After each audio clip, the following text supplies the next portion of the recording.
Eli was looking that way for a moment, but he was under pressure and just didn't think he could get that much on the ball, so he had to check it down. Well, hello, friends. Mark Holmes here with Mike.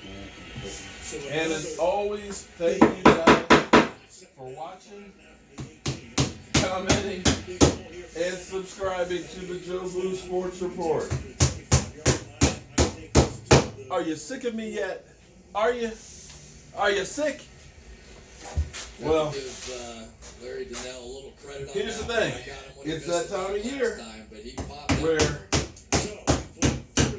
there's a lot of stuff that's going on. There's a lot of speculation.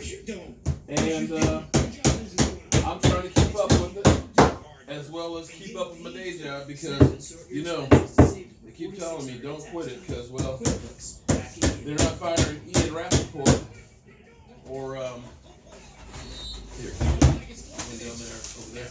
They're not firing those guys, so it doesn't look like I'm going to be taking their job anytime soon. But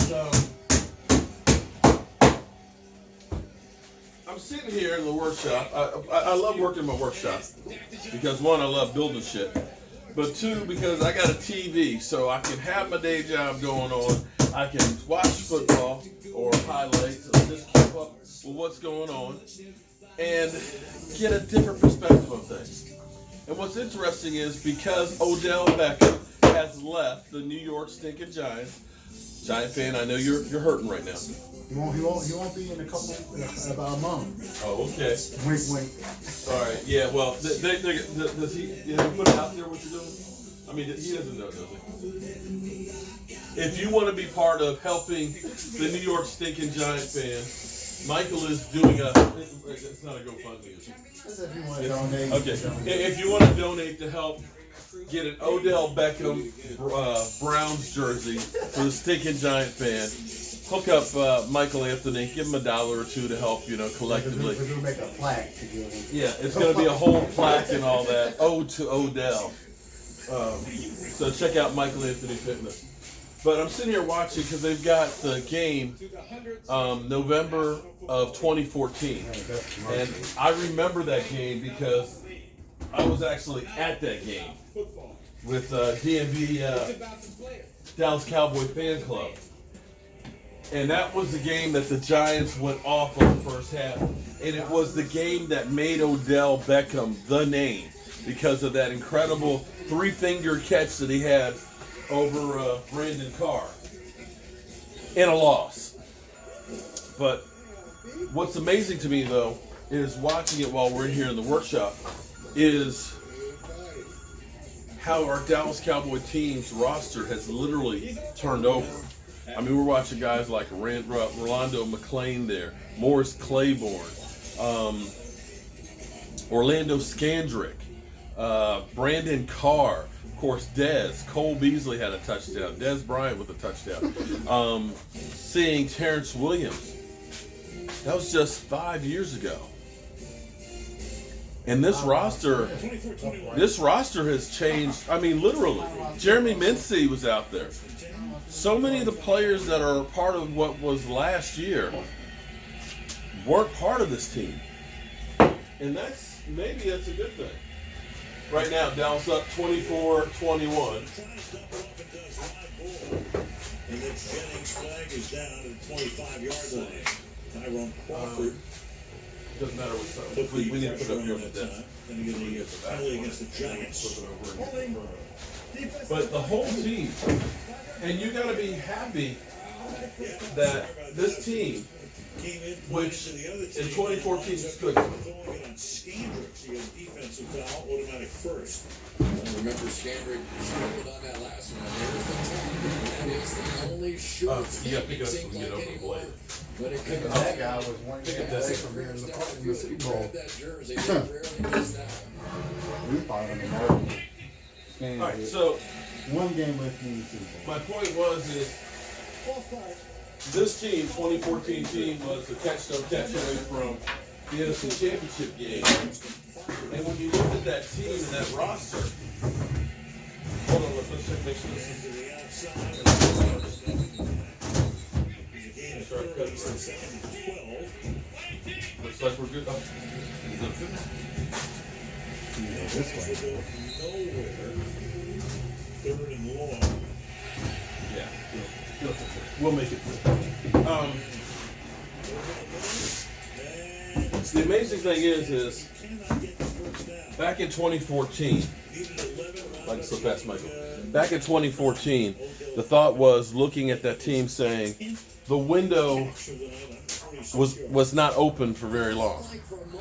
The opportunities to win Super Bowls were slim and not real good after that season because Tony Romo was getting hold, Des Bryant was getting up there a little bit. You looked at our players on defense. It was literally, this is the last chance, and then you need to implode it and start all over.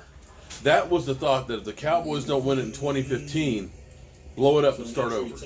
Well, that season ended up being the catch no catch. The next year, Tony Romo got hurt, all hell broke loose, and we were garbage.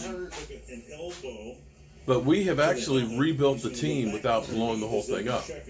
And you may disagree where we are.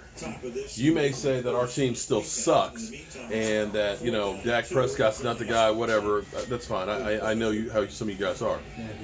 But from the standpoint of reloading the team, there's very few pieces left over from that team. I mean, we still have Sean Lee and Jason Witten, but you know, those two players, that's about like, this is like the last year probably for those two. And when you look at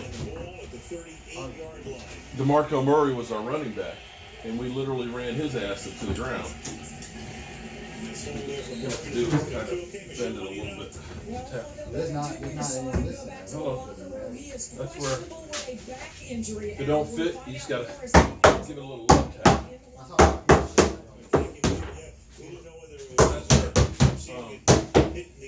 what happens is this rack is a little bit, and okay, we'll speak first. Let me see the else. So, as a Cowboy fan, I know that we got so many people that are like, we suck and everything else. But understand where we were and where we are going now. Think about DeMarco Murray, how many miles we put on him. Now we have Zeke Elliott. Think about Des Bryant, who was old. Now we have Amari Cooper.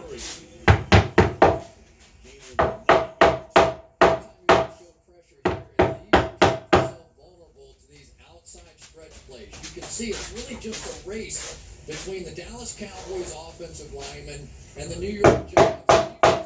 And that was what Tom Coughlin was trying to emphasize the entire time. Great job. No, it's the wrong way. Damn it, Carol. But it's just a race. And right now, let me know when that's even down there.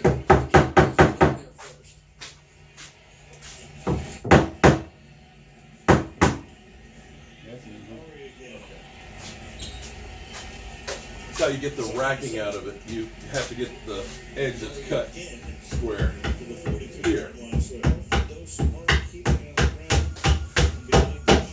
So there's very few holdovers from that team. I mean, we have Tyron Smith and Zach Martin and Travis Frederick.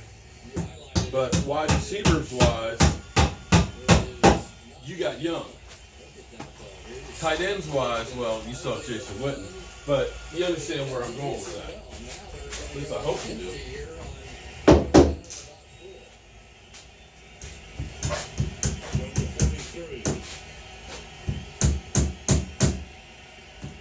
You know what the funniest thing on this is that they were talking about Tom Coughlin and that maybe Tom Coughlin needs to go for Ben McAdoo, who they thought was an offensive genius, and they let Tom Coughlin go. He goes to Jackson. Can you go ahead and yell that? He goes to Jacksonville, gets that team one step away from the Super Bowl, and the Giants implode and end up firing Bob McAdoo. Yeah, so much for all the talk that people have that think they know everything. Football is not an exact science, but again, thinking back, my Dallas Cowboys, I believe they've changed their mojo. They've changed their team. I think they've changed the outlet. And I kind of like the fact that they've actually changed everything from what used to be. As always, I hope you guys tune into our live stream tonight at 9 o'clock Eastern. Michael Anthony will be live streaming tomorrow at 4 o'clock. The AAF game. And if the Cowboys decide to do anything, we'll be bringing it to you here. See you soon.